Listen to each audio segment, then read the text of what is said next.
censuro abiertamente que se haya tenido que llegar a este acto de uso de la fuerza, pero también entiendo el estado de necesidad al cual se le llevó a Ecuador. Tuve que hacerlo porque tenía que preservar un mal mayor.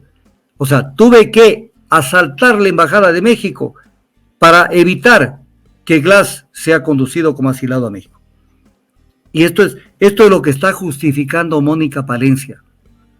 Y esto el gobierno mexicano no veo que toma cartas en el asunto. Se quedaron en el temita de que Mónica Palencia ha dicho que ella no tomó la decisión del asalto a la embajada, pero está defendiendo el ataque a la embajada, diciendo que eso había que hacerlo. La primera que pida disculpas públicas el gobierno ecuatoriano, que no lo va a hacer el señorito, porque ustedes pueden imaginar un hijo de un gamonal que pida disculpas. Eso no existe. O sea, en las neuronas no está eso.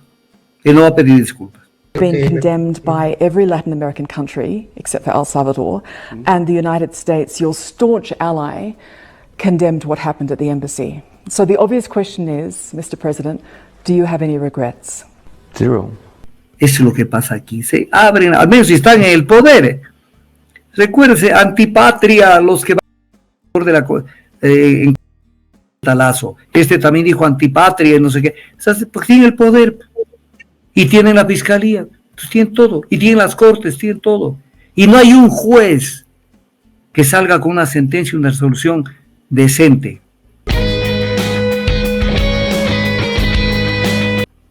Ahora, aquí hay un documento que espero que México lo esté analizando. Yo no quisiera dudar de que no lo esté utilizando, que es la resolución de la Asamblea General de las Naciones Unidas del 12 de diciembre del 2001 sobre la responsabilidad del Estado por hechos internacionalmente ilícitos. ¿Sí? ¿Qué dice esta resolución? Hay hecho internacionalmente ilícito del Estado cuando existe un comportamiento en una acción u omisión consistente. Tal calificación no es afectada por la calificación del mismo hecho como ilícito por el derecho interno. O sea, lo que está diciendo, lo mismo que dice la Convención sobre el Derecho de los Tratados, no se puede invocar el derecho interno para violar el derecho internacional. ¿Qué más dice, entre otras cosas? Que tiene que haber una responsabilidad. Primero dice consecuencias jurídicas del hecho internacionalmente ilícito, la responsabilidad internacional del Estado que de conformidad con las disposiciones de la primera parte nace de un hecho intencionalmente ilícito, produce las consecuencias jurídicas que se enuncian en la presente parte. Y ahí viene la reparación de cajón, la reparación, a la que el Ecuador dice que no lo va a hacer, pero está dando una resolución de las Naciones Unidas.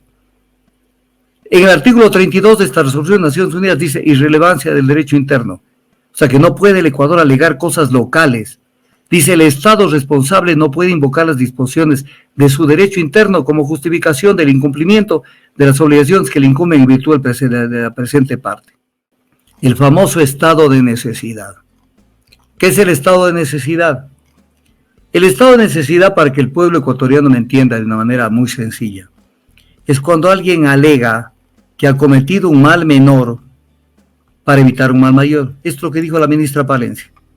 Censuro abiertamente que se haya tenido que llegar a este acto de uso de la fuerza, pero también entiendo el estado de necesidad al cual se le llevó a Ecuador, en donde se pretendió dañar una vez más su dignidad y su soberanía. Lo entiendo. Entonces, con esto que dice la ministra, entonces ella alegó estado de necesidad. Para que el pueblo me entienda en un lenguaje sencillo, es cuando alguien dice yo tuve que hacer esto, es una ilicitud, o sea, no deja de ser un hecho ilícito. Tuve que hacerlo porque tenía que preservar un mal mayor. O sea, tuve que asaltar la Embajada de México para evitar que Glass sea conducido como asilado a México. Y esto es lo que está justificando Mónica Palencia.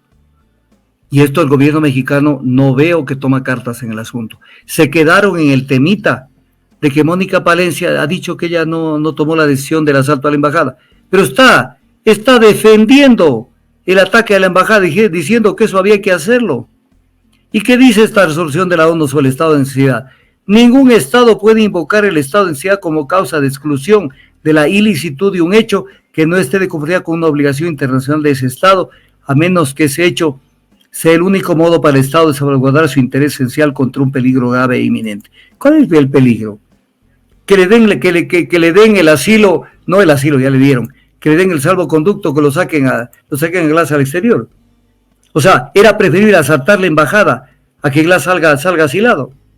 Y es lo que defiende la ministra Mónica Palencia, indefendible, desde todo punto de vista. Y lo dice de frente, el estado de necesidad. Para el que no entiende en derecho qué es el estado de necesidad, el estado de necesidad en el derecho interno es clarísimo, el Código Orgánico Integral Penal incluso está normando eso. Pero en el derecho internacional también está normado. Entonces todo eso se viene. Pero además, ¿qué ha pasado con esto? Que hubo la sentencia famosa y la acción contra el tema, con el tema de Glass, en donde se dijo que no se debía haberlo detenido, que la detención de Glass fue arbitraria e ilegal. Eso dijo los jueces que tomaron a su cargo la acción de habeas corpus, que de hace poquísimos días, después de que ya fue detenido en la Embajada de México. La detención fue ilegal y arbitraria. Entonces viene el hecho, ¿por qué fue detención ilegal y arbitraria? Porque él estaba asilado. Y hasta el día de hoy, la comunidad internacional le sigue concediendo el estatus de asilado a Glass, que no lo ha perdido. O sea, él es asilado, pero está asilado en la roca. Asilado de la Embajada de México, pero está preso en la roca. Pero es asilado. México es el único que le puede quitar el asilo diplomático. Y con el agravante que la embajada de Alemania, el gobierno alemán, ya comenzó a actuar en este caso, porque él es ciudadano alemán, desde el 2005 me parece. Entonces, el tema no es tan fácil, pero la Corte dice que la detención fue arbitraria y ilegal. ¿Y cuál es la conclusión de una detención arbitraria y ilegal? Devolverle sus derechos. Pero dice, pero en cambio está ya preso por los otros casos anteriores, donde tenía una tenía una pena, pero estaba en libertad condicionada. Pero es que se metió a la Embajada de México porque le estaban iniciando un proceso a los 5 años. Y se veía que querían circo con él, pues. El verdadero caso de Glass era el tema fundamental el tema de reconstrucción de Manabí. Entonces, ¿qué tenía que hacer el tribunal? Decir está libre porque el procedimiento que se utilizó para su detención es ilegal, arbitrario. Señor, váyase a su casa o vea lo que se puede hacer. Eso no es justicia. O sea, qué pena que lo detuvieron ilegalmente, pero qué mejor que esté preso. O sea, payasos, así no se maneja la justicia. Entonces, esto es lo que pasa a nivel del Ecuador en este tema. Aquí pasa lo que quiera, viola la ley, hacen lo que les da la gana. Pero ya en el campo internacional el tema ya se les vuelve un poquito más espeso, porque están con otras potencias, están con otros estados. Entonces se le viene un poco más difícil. Entonces los estados en este momento dicen, bueno, ¿y qué pasa? ¿Qué es lo que les interesa a los estados? Les interesa dos cosas. El una ya sabemos, la condena enérgica, porque no quieren que ninguna embajada del mundo se les meta. Pero lo que quieren es que se resuelvan las cosas y vuelvan al estado anterior. ¿Qué quiere decir eso? Que a Glass no le han quitado la condición de asilado. Eso es clave. Y la primera, es la segunda, la primera que pida disculpas públicas el gobierno ecuatoriano. Que no lo va a hacer el señorito, porque ustedes pueden imaginar un hijo de un gamonal que pida disculpas, eso no existe. O sea, en las neuronas no está eso. Él no va a pedir disculpas.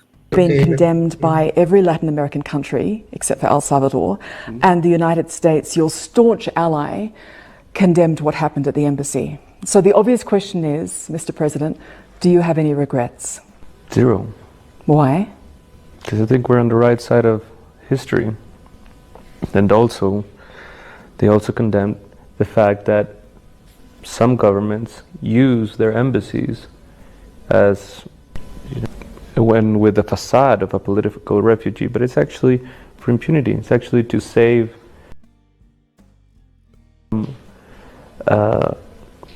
the President Obrador to have a ceviche. We can probably have some tacos together and we can talk. No hay ningún comentario porque no es una frivolidad este asunto. Fíjense tan sencillo, tan elemental como razonan. Es un crimen. A ver, él tuvo su sentencia por 2 hechos, asociación ilícita y cohecho. Tuvo, y estaba en libertad condicionada, porque Glass no es una excepción de todo el Ecuador. Si se considera el régimen semiabierto y el régimen abierto de libertad condicionada, le dieron la libertad condicionada, no porque el juez no sé cuántos le dio y este juez fue un infeliz, no porque tenía derecho y está normado en la ley. O solamente con Glass no hay que aplicar la ley en la parte favorable al reo. Solo en el caso de él no hay que aplicar. Entonces tenía libertad condicionada. Por eso la fiscal dice, en la entrevista con Fernando Rincón, entrevista de diciembre con Fernando Rincón, de fines de diciembre, me parece que es 28 de diciembre. 26. Que no hay orden de prisión contra Glass. Glass se metió en la Embajada de México el 17 de diciembre del 2023 y la fiscal 11 días después dice, no hay orden de prisión. ¿Por qué no hay orden de prisión? Porque él estaba cumpliendo normalmente su presentación a la judicatura que debía presentarse por el caso de la sentencia anterior, y en la que él estaba gozando de libertad condicional. Entonces, ¿de qué estamos hablando? Y tenía un nuevo caso que querían utilizarlo como chivo expiatorio para campaña electoral, para la consulta y para todo. Porque así actúan, les vale un comino la libertad de alguien. Y entonces se vino el segundo caso y recién el 5 de enero del 2024 es que le dan la nueva orden de captura. Pero hay un nuevo caso de Glass, que es el caso de reconstrucción de Manabí, que hasta el día de hoy, 16 de abril del 2024, no tiene sentencia el caso de reconstrucción de Manabí. En el caso de reconstrucción de Manabí, Glass este momento es inocente, porque no tiene sentencia custodiada en firme, ni siquiera tiene primera instancia, peor sentencia en firme. Entonces, ¿de qué estamos hablando? O sea, pero es cuestión de lavarse la boca nomás. Hay que tener cuidado en este país. La boca la abren. Por eso decía Jesús. Cuando Jesús le decían que le criticaban que su gente, sus discípulos, no se lavaban las manos, y decía lo más impuro del ser humano, lo que sale de la boca. Eso es lo que verdaderamente hay que cuidar, no lavarse o no las manos. Eso es lo que pasa aquí. Se abren, al menos si están en el poder. Recuérdese, antipatria, los que van de la en Talazo. Este también dijo antipatria, no sé qué. O sea, porque tienen el poder y tienen la fiscalía, entonces tienen todo, y tienen las cortes, tienen todo. Y no hay un juez que salga con una sentencia, una resolución decente. O sea, un hecho ilícito no puede convalidar un hecho que lo quieren convertir en un hecho justo. Es un hecho ilícito. Los secuestraron de la embajada. Es lo que hicieron.